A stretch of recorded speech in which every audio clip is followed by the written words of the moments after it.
তো গাইস, রাতের বেলায় ছাদে গিয়ে যে আমাদের সঙ্গে এমনটা ঘটে যাবে আমরা সেটা কখনো কল্পনাও করতে পারিনি। তো চলো ফুল ভিডিওটি দেখে আসা যাক।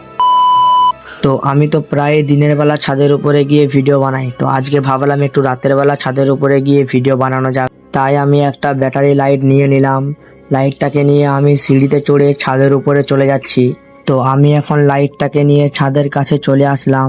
তো তোমরা দেখতেই পাচ্ছ আমাদের ছাদে কতটা অন্ধকার। তো আমি এখন লাইটটাকে নিয়ে ছাদের উপরে চলে আসলাম। তো ছাদে এসে দেখি আমাদের ছাদটা তো পুরো কালো করে অন্ধকার হয়ে আছে, সামনে কিছুই দেখা যাচ্ছে না।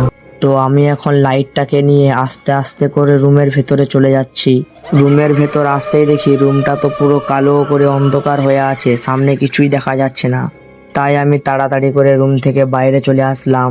তো চলো সেই রুমে গিয়ে চেক করা যাক। এই রুমটাতে আসতেও দেখি এই রুমটাও পুরোপুরি অন্ধকার হয়ে আছে। তাই আমি বেশিক্ষণ ছাদের উপরে না থেকে তাড়াতাড়ি করে নিচে নেমে চলে যাচ্ছি, কারণ যদি কোনো বিপদ ঘটে যায় তাই। তো আমি তো এখন নিচে চলে আসলাম। তো গাইস, আপনাদের কাছে যদি এই ভিডিওটি ভালো লেগে থাকে একটা লাইক করে চ্যানেলটিকে সাবস্ক্রাইব করে পাশে থাকুন এরকম ভয়ঙ্কর ভয়ঙ্কর মজার মজার ভিডিও দেখার জন্য। তো আপনাদের সঙ্গে নেক্সট ভিডিও দেখা হচ্ছে। বাই।